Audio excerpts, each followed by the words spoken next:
It's especially important now, given the growing competition from TikTok, which is moving into the social commerce space really swiftly, and other players like Pinterest rolling out more AR capabilities. So they really have to pick up the pace and the speed here if they want to continue to be number one.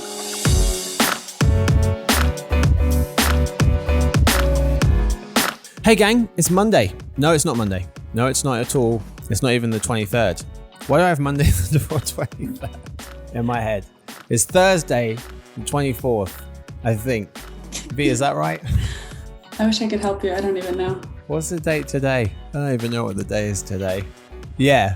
Okay, then it's the 3rd. Don't worry. You're fine. That means Thursday is the 24th. Yes. Okay. All right. Hey gang, it's February. All right? Sometime in February. Are we even sure of that? Yeah, no. I don't know what's going on. Welcome to the show. It's sometime at some point in history. Jasmine and listeners, welcome to the Behind the Numbers Daily and eMarketer podcast made possible by Mountain. I'm Marcus, and today I'm joined by one of our principal analysts covering social media. It's Jasmine Emberg. Hey Marcus. Hey everyone. Hey Jasmine, thanks for hanging out. Today's fact: how large is a blue whale's heart? Well, if you're 5 foot tall, then it's that tall. However, it does also weigh 400 pounds, which is the same weight as an adult male lion. As if they weren't scary enough. Find out they weigh 400 pounds. I don't need that. An elephant's heart, for reference, is 30 pounds compared to the 400 for the blue whale. And your heart would be half a pound, about half a pound heavy. A few other facts about the blue whale's heart. You can hear it from 2 miles away. And also during dives, when the whale dives, it beats at the slowest rate in the world, 4 to 8 beats per minute. Jasmine, when I dive, my heart rate goes bananas. I'm just thinking I shouldn't be down here. Do you dive? Do I dive? No, I'm terrified. By dive, I mean go to the bottom of the deep end in a swimming pool. Oh, that's fine. That's fine. I was thinking of scuba diving, which I've always wanted to do, but I am incredibly claustrophobic. Now, everyone listening to this knows this. So I could never do it, no matter how much I would want to. Yeah, I'm with you on that. I thought diving meant the deep end. So. Oh, no, I was actually on a diving team when I was a kid. Really? Mm-hmm. Wait, diving off a diving board or diving scuba diving? Diving off a diving board. Really? Yeah. What was the craziest move you could do? Oh gosh, it's been so long. This is when I lived in England, actually. I was on an English diving team. Okay. I used to be able to do, I don't even know what they're called anymore. I think I was like 10 when I stopped. Triple pike tuck. Oh no. I wish I was that good. Okay. That might not be a thing. But I could flip into the pool, which I cannot do anymore. So wow. That's it feels like a huge achievement for me. That's amazing. I just climb in slowly because it's often too cold. Anyway, today's real topic. What did Snapchat and Twitter's Q4 tell us?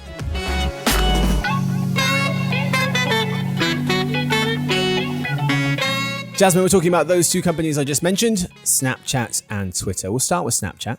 The user highlights, we'll go through those, revenue highlights as well. We'll get a grade for each company, and then we'll move into in other news in the second half. We'll start with Snapchat and their user highlights. Snapchat's daily active users, 319 million in Q4 is what they totaled. 13 million on Q3. Slightly down, though, from the 16 million that they added in Q4. Down in terms of they added 16 last Q4, 13 this Q4. But most of that 13 million, 10 million, came from rest of world, 2 million from Europe, 1 million from North America. Jasmine, the user growth figures for Snapchat in Q4 were blank. They were good. As you mentioned, most of Snapchat's growth is coming from rest of the world, and most of that is likely coming from India, where TikTok is banned, but it still added users in all geographies, including here in North America. Okay. Then the most interesting user figure this quarter was blank.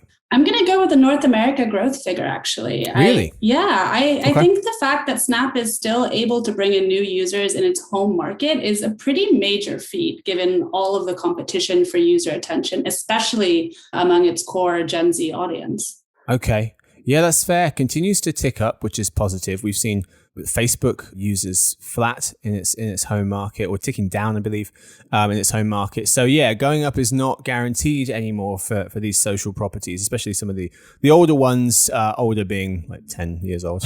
But the two numbers that jumped out to me, one was the overall 13 million figure and the new users that they added in Q4, because I traced back the last couple of years, they've added an average of about 13 million new users each of the last 11 quarters. So that's right on pace with what they've been averaging, which is pretty healthy, steady kind of staircase growth almost. And then also the second one was the rest of world's number. So rest of world doubled users since the start of 2020 to the end of 2021. So they were in 2020 at the start, they were 70 million, and end of 2021, 140. They used to account for 31% of the total. Now it's 44%. As you mentioned, India as well, which is a really good point as one of the key markets driving that. Let's move to revenue. Snapchat made over $1.3 billion in Q4, up 42% year on year. That's slightly down from the 62% growth they recorded last Q4 year on year. So from 64 last Q4 to 42 this Q4 year-on-year growth. North America and rest of world grew over 40% in Q4 year-over-year. Europe was up even more than that, 50%.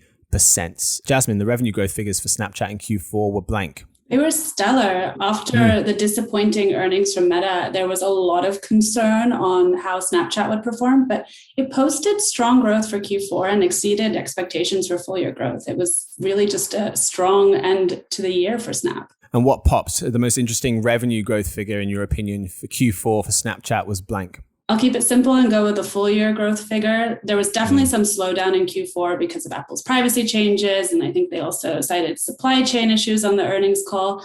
But Snap had some banner quarters in the early part of the year, and that bolstered its full year growth.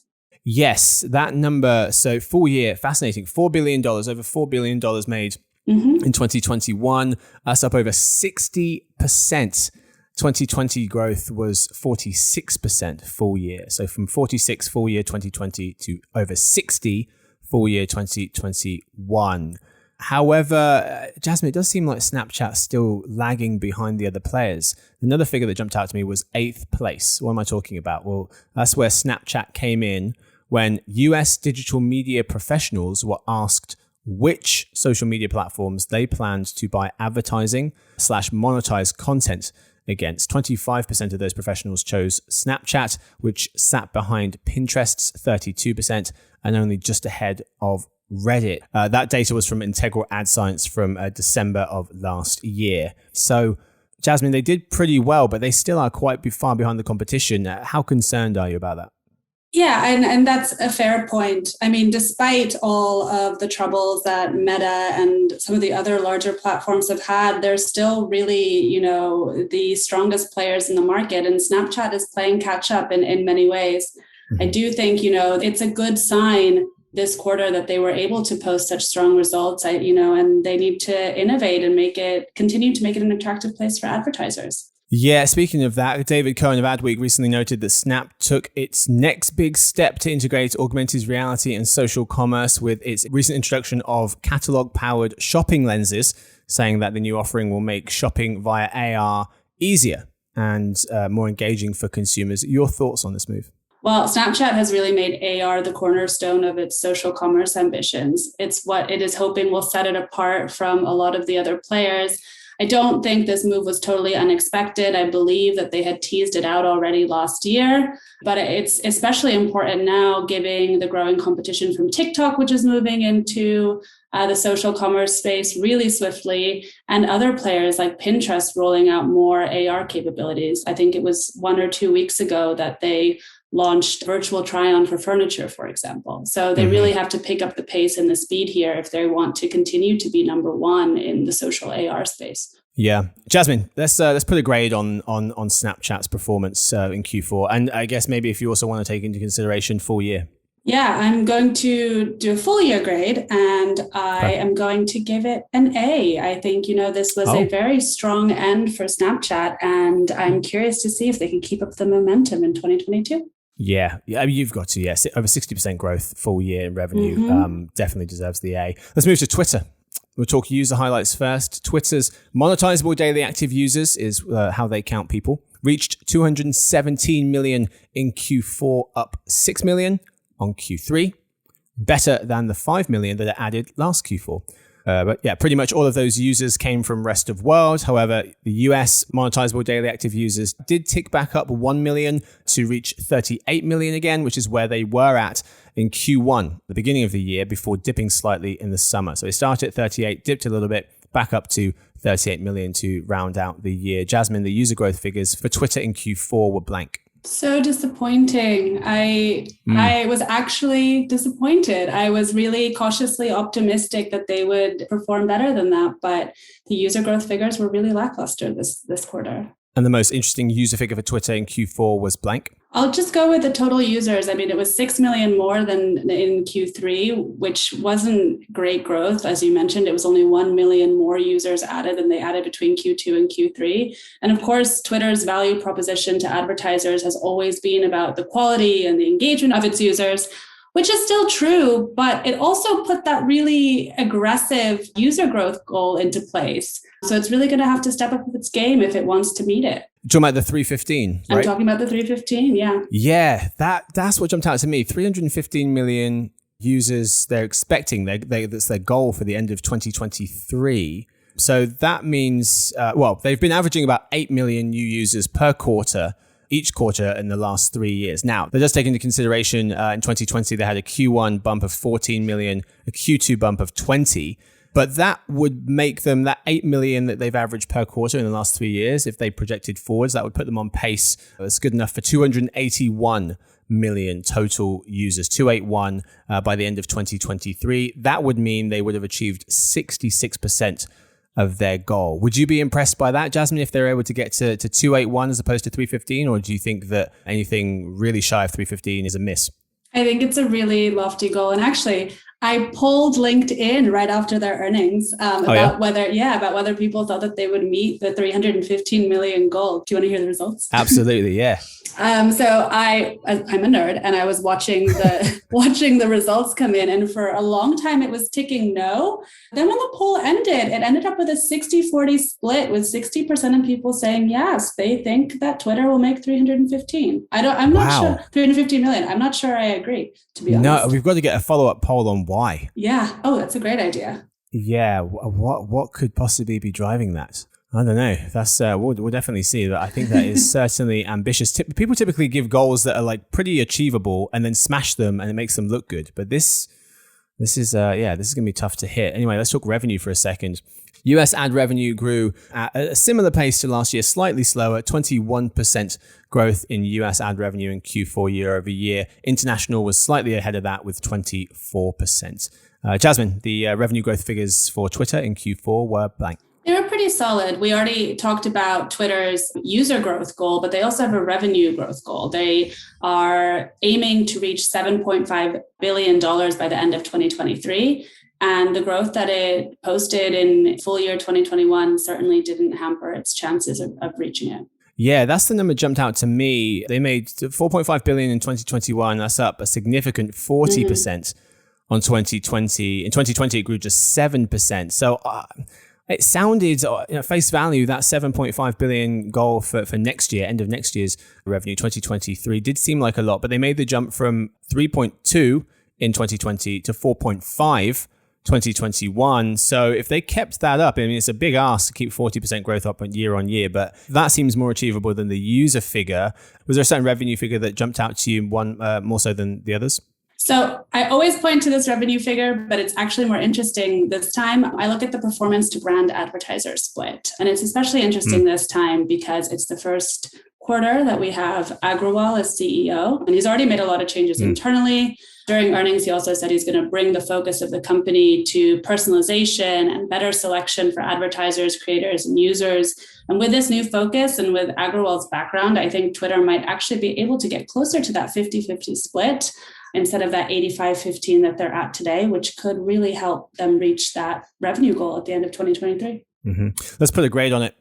Twitter's full year performance for 2021. What grade? I'm going to give it a C. I'm disappointed. Okay. Just guess to see. Sorry, Twitter. That's how it goes. That's what we've got time for the lead. It's time now for the halftime report. Jasmine, we'll take a takeaway from each of the two companies we reviewed today. So we'll start with Snapchat and then Twitter. So my takeaway for Snapchat is that Snapchat is clearly not as prone to the so-called TikTok effect that Meta is, but it's also not totally immune. One thing we didn't talk about was how Spiegel said on the call that time spent with stories by friends was down, but time spent on creator content in Spotlight and premium shows and Discover was up. So to me, that indicates that there's definitely a shift in how people are using Snapchat, and they're leaning more towards public, creator-led, trending content that is similar to what we see on TikTok and away from that private sharing that Snapchat is known for. And Snap's really going to need to lean into that if it wants to continue to keep TikTok at bay. Excellent point. How about for Twitter? So for Twitter, my takeaway here is that it's in a relatively good position to meet its 2023 revenue growth or revenue goals, provided that it keeps up the momentum. But it's just getting tougher and tougher for it to meet its user goals. And I'm not convinced that it will be able to do that after Q4's performance. All right, time for In Other News. But first, quick word from our sponsor, Mountain.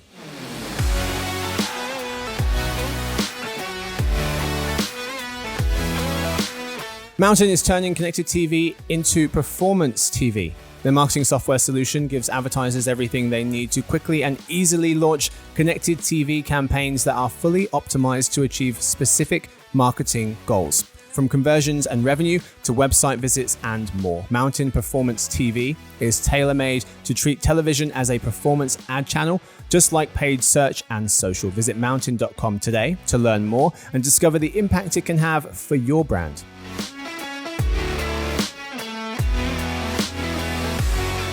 All right, folks, we are back today in other news. Facebook and Snapchat pivot towards the pros, and Snapchat is testing putting mid-roll ads within stories. Story 1. Facebook and Snapchat pivot towards the pros. The two social media companies are relying more on professionally created content as personal sharing on social media continues to decline, writes Hope King of Axios. Miss King explains how we got here. Public sharing of personal posts was already shifting more toward private messaging pre-pandemic. When the pandemic hit, people shared even less of their personal lives because they had less exciting or less interesting things to share. So, to maintain engagement, Facebook and Snapchat filled those gaps. Miss Hope writes, with content created consistently by a smaller group of users or by professionals. Snap has added 160 new international channels for its premium content platform. Sarah Fisher of Axios has reported, and the company recently said it's paid over 12,000 people to create content for its Spotlight feature. So Jasmine, Facebook and Snapchat's pivot towards the pros is blank. It's smart. Creators are really having their heyday right now, and any platform that isn't paying attention to that is going to lose out. We are seeing more and more user attention shift toward creator content on every social platform, especially towards creator video. And the combination of those two, meaning creators and video, that's where we're really going to see the big shift in social media consumption in 2022. Miss King was pointing out that the pivot away from the stuff that made these companies what they are could provide a buffer against growing regulatory pressure as well. Story 2. Snapchat is testing putting mid-roll ads within stories and sharing the money with creators, writes Mia Sato of The Verge. A wider rollout is set for the coming months. When an ad is placed within a Snapstar story, Snapchat will share the revenue with the creators. The company says the revenue share is based on a formula that takes into account metrics like posting frequency and engagement. Snapchat users already see ads in between friends' stories and on the Discover section, but this is the first time creators will get a cut of the ad revenue on stories, Miss Sato writes. Jasmine, Snapchat testing mid-roll ads within stories is blank. It's logical. I mean, the details of the revenue sharing program are still really murky, but it could end up being a win-win situation for creators, for advertisers, and for Snapchat. Giving creators more ways to make money keeps them happy, keeps them coming back to the platform to create more content. That in turn brings followers to the platform, which gives advertisers more eyeballs for their ads, and Snap can reap the benefits with more ad revenues. And that is all we've got time for. Jasmine, thanks for hanging out. Thanks so much for having me. Of course, thank you to Victoria. She edits the show. And thanks to everyone listening. We'll see you tomorrow for the Behind the Numbers Weekly Listen, a new marketer podcast made possible by Mountain.